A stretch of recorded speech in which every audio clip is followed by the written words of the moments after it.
For thousands of years, the Hindu astrologers have, by their knowledge of the solar system, been enabled to formulate a system of astrology, which enables them to speak with scientific authority and certainty with respect to the planetary influences upon mankind. Each person is born in or under one of the 12 signs of the zodiac, and is thus influenced more or less throughout life by the planetary conditions at time of birth. In this work, I propose to state the natural tendencies of each person, and in a certain way indicate what they should do and what they should not do to make their life a success. By referring to your sign, which is indicated by the date and month when you were born, you will see what your natural tendencies are and what it is best for you to do to attract and use unseen forces and powers which are your birthright and which will aid you to make your future bright. Each and every person is naturally endowed with peculiar and great powers which make for good, and also are born with tendencies which must be corrected in order that the higher and good powers and forces may be able to work to advantage. No matter how bad your lot may seem to you, and how difficult it is for you to get along in the world, you can readily change all darkness to the brightest sunshine, if you only go about it in the right spirit. The first step to take is to fix in your mind a strong desire for what you wish, and persistently and patiently hold this desire until you get it fulfilled. In India, men, through the advice of eminent astrologers, will have an aspiration to accomplish a certain thing, and will persistently hold and believe they will be successful in attaining what they desire until they get their aspiration satisfied.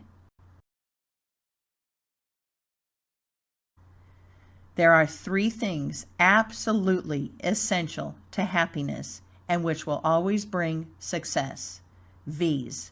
Hope, patience, and determination.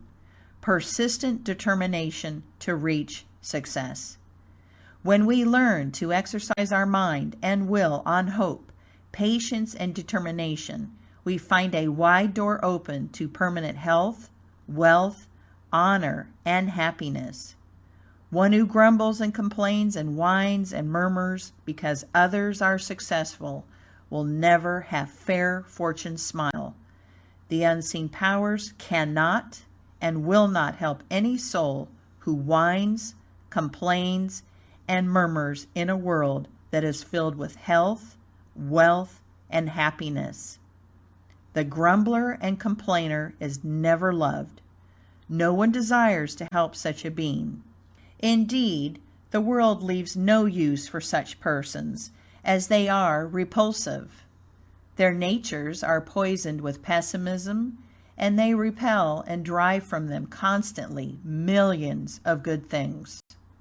The divas, angels, can and do help the bright and cheerful ones who are full of hope and aspire to great and good things, while the lazy, indolent, and whining beings are surrounded by low and degrading forces which keep them always from everything that is good in this world of good things.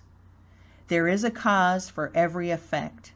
There is a reason why some men and women are successful, and a reason why others are sick and worried and poverty-stricken, miserable and unhappy. No one can reach success or happiness until he or she first calmly, yet with grim determination, says, "I will be what I will to be. My life must be one of success and happiness. My mistakes and errors will not discourage me, but I will profit by them and make them serve as stepping stones to truth and success." It is always wise to calmly reflect upon the past, but very unwise and exceedingly foolish and weakening to brood or worry about the missteps we have taken. No matter what happens to you, keep a cheerful and hopeful mind, and you will eventually succeed beyond all your fondest expectations. Health, success, and happiness is always abundantly measured out by the higher and unseen powers to those who are persistently patient, hopeful, and courageous. No matter what one of the 12 signs of the zodiac you are born under, you can develop into a good and successful person if you will pay strict attention to the golden truths printed in this book. Scarcely one person of the large and growing human family pay enough attention to questions bearing upon individual happiness, prosperity, harmony, and health.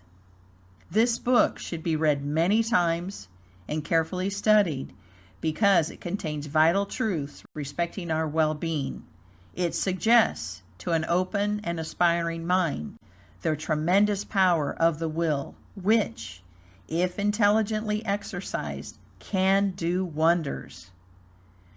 Anyone with a little mental effort can train and develop the will just as easy as we can train and develop the muscles by persistent physical exercise. The moment we fully and vitally realize who and what we are, we then begin to build our own world even as God builds his.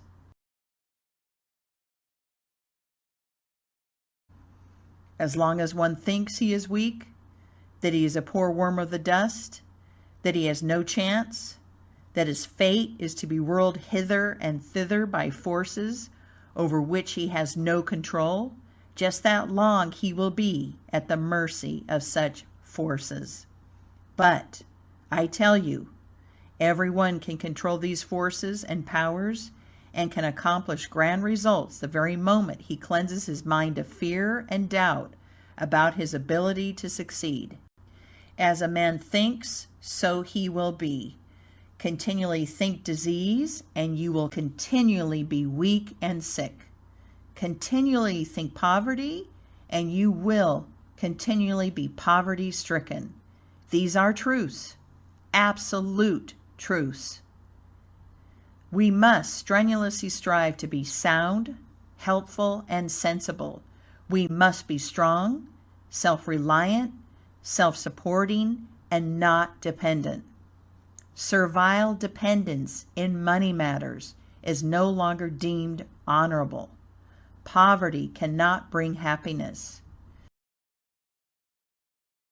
To abolish poverty, we must work with faith and hope and banish once and for all time any and all fears of failure, worry about the past, or apprehension about the future.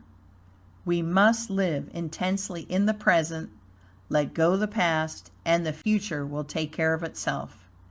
We are all masters of our own fate. Fools believe in luck and chance.